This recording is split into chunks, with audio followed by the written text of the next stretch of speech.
Hedging एक ऐसा तौर तरीका है ऑप्शन ट्रेडिंग में जिसमें आप एक बहुत सेफ मोड में जाके काम कर सकते हैं। याद रखिएगा, हेजिंग करने का एक सही समय होता है। अगर सही समय की बात करूं तो यहाँ पे मार्केट में जब मूव आता है वो सबसे सही समय होता है। हेजिंग किसी भी वक्त नहीं किया जा सकता। वो इसलिए अगर मार्केट स्टैग्नेंट हो जाए, मार्केट एक ही जगह पे घूमता रहे तो यहाँ पे फिर मुश्किल हो सकती है, यहाँ पे नुकसान उठाना पड़ सकता है। इसलिए हेजिंग सबसे बेहतर होता है जब मार्केट में मूव बना रहता है। कैसे साबित होगा, किस कौन से समय आपके लिए सबसे बेहतर रहेगा? यहाँ पे दो प्रकार से हेजिंग करना सबसे संभव होता है। एक, अगर मार्केट किसी ट्रेंड में है और लगातार या तो गैप अप खुल रहा है या तो गैप डाउन खुल रहा है। मैं आगे और विस्तार से बताता हूं। इसके लिए, हेजिंग के लिए सबसे जरूरी होता है आपके पास आप किस प्रकार से अपने कैपिटल को देखते हैं डिप्लॉय करने के लिए। हेजिंग में सबसे अच्छा क्या है? बहुत सारा चीज लगा नहीं। यहां पे आपको हेजिंग में, याद रखिए, हेजिंग में हमेशा अगर आप नए हैं तो ओटीएम से शुरू कीजिए, आप आईटीएम में मत जाइए। ओटीएम कौन सा नंबर सबसे बेहतर है? सबसे बेहतर यहाँ पे 20 रुपए से लेके 25 रुपए तक अगर आप निफ्टी में काम कर रहे हैं सबसे सही हो जाएगा। आप इससे भी कम जा सकते हैं, कोई दुविधा भी नहीं होगी। 20 से 25 रुपए का जो नंबर है ये एक बहुत शानदार इसलिए है क्योंकि इसकी इंट्रिंसिक वैल्यू बहुत अच्छी बढ़ती है। ठीक है, अब मैं आपको बताता हूं। ये मैंने आपको बता दिया कि आपका एक तरफा कितना हो सकता है। तो अगर मैं इसको पैसों से अगर मैं इसको देखने जाता हूं तो करीबन 3500 के अंदर आपका कॉल पुट दोनों बन जाएगा। हेजिंग मतलब वही है, एक साथ हम कॉल और पुट लेते हैं। लेकिन यहाँ पे कुछ गलतियां ज्यादातर लोग कर देते हैं। वो कौन सी गलती है? वो गलती है एसएल को सेट ना करना और यहाँ पे जो हमारा टारगेट है उसको भी सेट ना करना। मैं आपको बताता हूं एसएल क्यों जरूरी है, टारगेट क्यों जरूरी है। अब हेजिंग करने के दो तरीके हैं।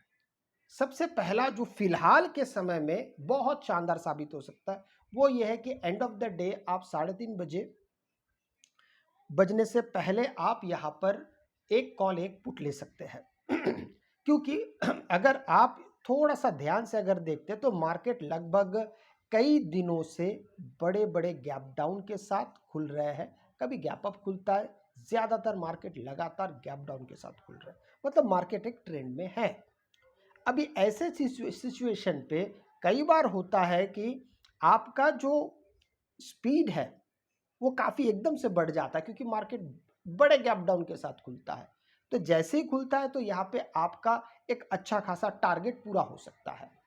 ऐसे सिचुएशन पे अब आपका जो मैं जिस पॉइंट पे बात कर रहा था कि आपका यहाँ पे टारगेट किस तरीके से होना चाहिए और एसएल किस तरीके से होना चाहिए। एसएल आपका यहाँ पे केवल और केवल मैक्सिमम हो जाता है तो 10% या तो 15% होना चाहिए स्टॉप लॉस। अब आप इसको शायद समझ रहे होंगे। 10 से 15% का आपका स्टॉप लॉस कैसे होगा? वो आपके प्रीमियम पे आपको लगाना पड़ेगा। अगर मार्केट गैप अप खुले गैप डाउन खुले कोई दिक्कत नहीं है, दोनों पे स्टॉप लॉस इतना ही होना चाहिए। अब बात करते हैं टारगेट का। कई बार होता है कि देखिए मार्केट खुलता है और सीधा सीधा नीचे चला जाए, मार्केट कहीं पे भी जाए इससे कोई दिक्कत नहीं है। मार्केट अगर आपको एक अच्छा खासा टारगेट पूरा करके दे सकता है। अभी देखिए टारगेट आपके ऊपर निर्भर करता है कितना टारगेट होना चाहिए। अब देखिए यहाँ पे कई बार ऐसे सिचुएशन पे कैपिटल के बढ़ने के चांसेस बहुत होते हैं। इसलिए कई बार होता है कि आपका 20 रुपए का प्रीमियम भी बहुत आसानी से 40, 60, कभी कभी 80 तक भी पहुंच सकता है। लेकिन हम यहाँ पे एक आइडियल नंबर अगर आप ले लेते हैं कि मान लीजिए 20 का आपका टारगेट है, माफ कीजिए 20 का आपका प्रीमियम है, तो आप करीबन यहाँ पे 40, 45, 50 तक का भी आप यहाँ पे टारगेट को रख सकते हैं। आप उससे कम भी रख सकते हैं। ये रखने का सबसे बड़ा फायदा क्या होता है कि मान लीजिए यहाँ पे मार्केट बंद हुआ है, मैं थोड़ा सा नीचे ऊपर लेके जाता हूँ। अब यहाँ पे बंद हुआ है, अचानक मार्केट अगले दिन बड़ा गैप डाउन खुलता है, तो आपका टारगेट दिन के शुरुआत में आपका टारगेट पूरा हो जाता है और आप मार्केट से बाहर भी निकल जाते हैं क्योंकि आपने सिस्टम पे टारगेट और स्टॉप लॉस दोनों रख दिए हैं।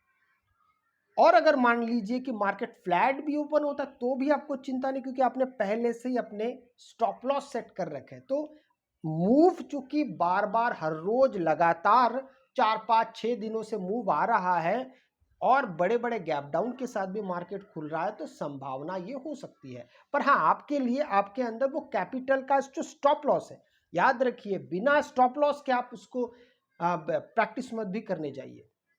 हेजिंग में फिलहाल की जो स्थिति है, क्योंकि अगर आप स्टॉप लॉस नहीं लगाएंगे तो यहाँ पे हो सकता है कि आपका नुकसान हो सकता है। तो बेहतर है कि आप स्टॉप लॉस के साथ और टारगेट के साथ दोनों के साथ मिलकर काम करें। ये हो गया एक।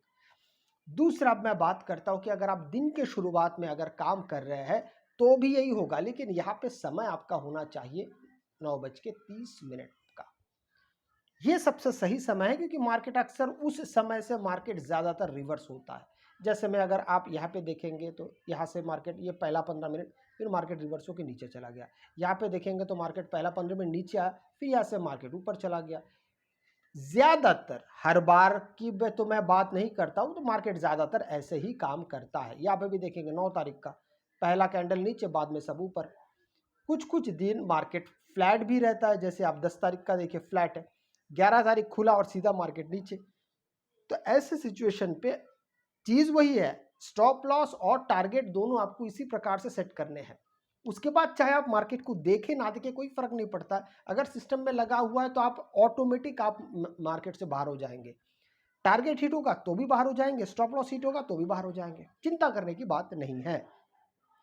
अच्छा, यहाँ पे बहुत सारे लोग कैपिटल को बहुत बढ़ाने की सोचते हैं, लेकिन ये सरासर बहुत बड़ी गलती होती है। क्योंकि हेजिंग कोई चाबी नहीं है या इस प्रकार का लॉटरी नहीं है। हेजिंग भी बुद्धि का काम है। वो हर बार इसलिए तो नहीं किया जा सकता। कब मूव आएगा कब नहीं आएगा ये तो आपको पता नहीं। हाँ, लेकिन अगर ट्रेंड अच्छा चल रहा है, चाहे अप ट्रेंड हो चाहे डाउन ट्रेंड हो, तब वैसे समय पे इसको किया जा सकता है। इसलिए सारा चीज सोच विचार का है।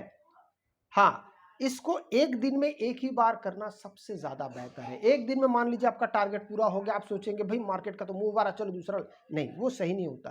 क्योंकि मार्केट का ऊपर जाने का नीचे जाने का एक वक्त होता है, और जब मार्केट थक जाता है, मान लीजिए मार्केट यहाँ से लेके यहाँ तक जा रहा है, अगर मार्केट थक जाता है तो फिर मार्केट एक ही जगह पे फिर घूमने लगता है। ऐसे सिचुएशन पे भी आपका स्टॉप लॉस हिट होने की संभावना, क्योंकि यहाँ पे लगातार डीके होते रहता है। तो इन सब चीज़ों को भी आपको बहुत ध्यान से देखने की ज़रूरत होती है। अच्छा, अभी तो मूव है, अच्छा मूव चल रहा है। अच्छा, मैं बाकी दिन के बारे में मैं क्यों नहीं कह रहा था?